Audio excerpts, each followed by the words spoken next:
Hi there, it's Paul in Perth here, and today we're working on, wouldn't you know it, yet another BL Mazda 3. And you've got to remember now that these cars are about 15 years old, that quite a few of them are starting to show a little bit of their age. So I've got a steering wheel here, and you'll notice that some of these buttons are getting quite chipped. So this one here is quite chipped, and this one up here is slightly chipped. And what I'm going to do is I'm going to show you two different methods that you can use to fix it. One is just grab a black texter, and if you want to just come in a little bit closer, I can just use a black texter to go over the white bits and make it pretty close to original, okay? So you can just use a black texter if it's a little bit chipped. If it's quite chipped, that might work, but you know, on these hot days or when you press it when you're sweaty, it's probably not going to stay that way. So what I've done is I've got a new one that is not chipped. So if you look at the difference between those two there, and what I'm going to do is I'm going to show you that disassembling these steering wheels and putting them back together, it's actually not that hard. Now, in this video here, I'm going to show you how to get the steering wheel off, and right now I'm going to show you how to take these apart. You only actually need the screwdriver that you get in the little toolkit that comes with your Mazda. So that's the little screwdriver you get with it. It's a flat head on one end, and if you pull it apart, rotate it and put it back together, you'll find that you've got a Phillips head. Now the first thing we need to do is take off this back cover. The back cover is held on by these two screws here and two clips down here. So I'll just quickly whiz off these two screws.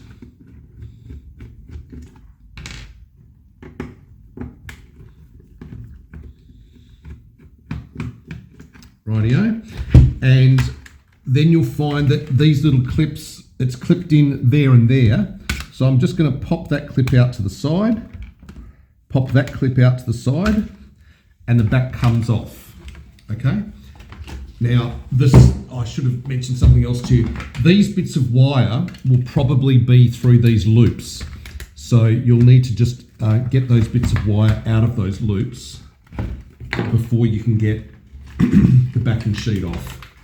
So that's there, and that's those loops that were hooked up on those wires. I should have told you to have unlooped them first. So that's what your steering wheel looks like now. Remember, we're replacing this one here. So what we need to do is we're going to need to undo that screw and that one, and one that we can't currently see. So let's get started. So here's the one. Maybe if you want to come more of a top angle on that. So I'm now going to go for that one there. We need to undo this one here. And there's going to be another one down in here somewhere. What we can do though is we can remove the electric cable. Now, don't worry about remembering what plug plugs into what, because you'll notice the black plug goes in the black socket, the white plug goes in the white socket. You actually can't get it wrong. So we've now unplugged that, and because we've undone that bottom screw, what we'll find is we can pop that up. And, okay, I need to take that off. All right, so I'm gonna have to undo these two here to get to that back piece. So with those two off, that'll just pop off like that. This will click up, okay? So there you go, it's clicking up. You'll notice it's only doing it on the one side because this side is still being held down. And that allows me to get to that final screw. So there's that final screw there.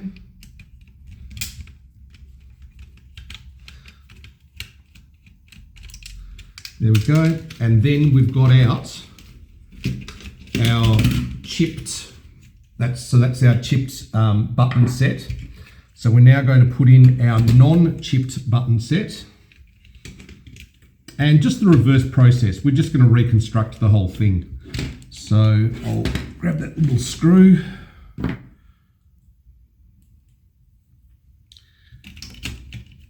I'll do the bottom screw first, so that I've got something solid to work with for the top screw.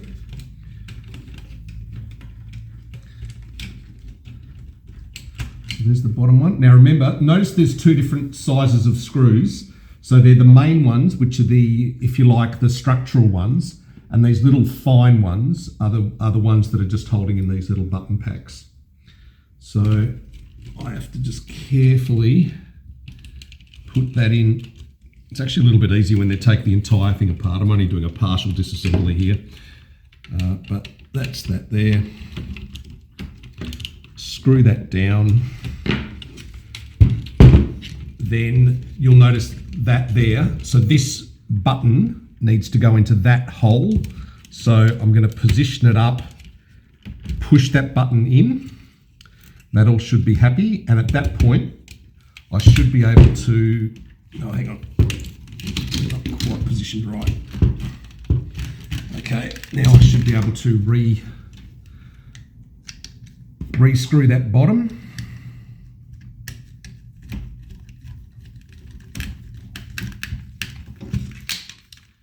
Okay, and I have to put this back in here. Now, this is probably the only really tricky bit, so just pay attention.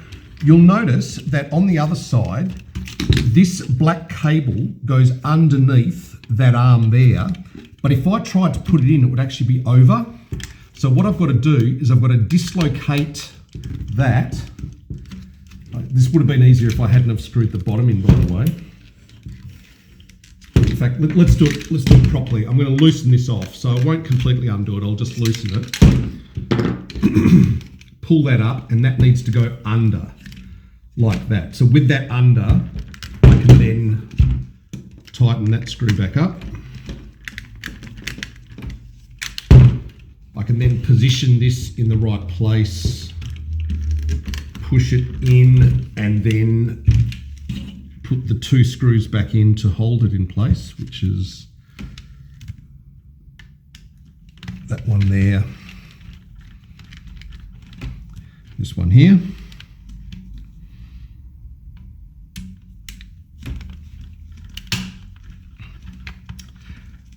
And then lastly, I've got to put the back panel on. Oh, and I've got to, hang on, I need to plug this in. So remember, black plug, black socket. So plug the black plug in the black socket, and that cable needs to go in this little detent here. So on both sides. So that needs to go there, that needs to go there, and then the cover goes over all of it. Now, really take your time positioning the cover. It's when you get to about this point here, what you're going to find is that all the wiring needs to sit in the right place, and the right place is in those little hooks. So if you can see these hooks here, I need to get all of that wiring to be in those hooks so that it sits nicely. So just position. So you can see that what I'm doing, I'm positioning the bottom wiring in there. Then I'll position these black wires in there. I need to put it down.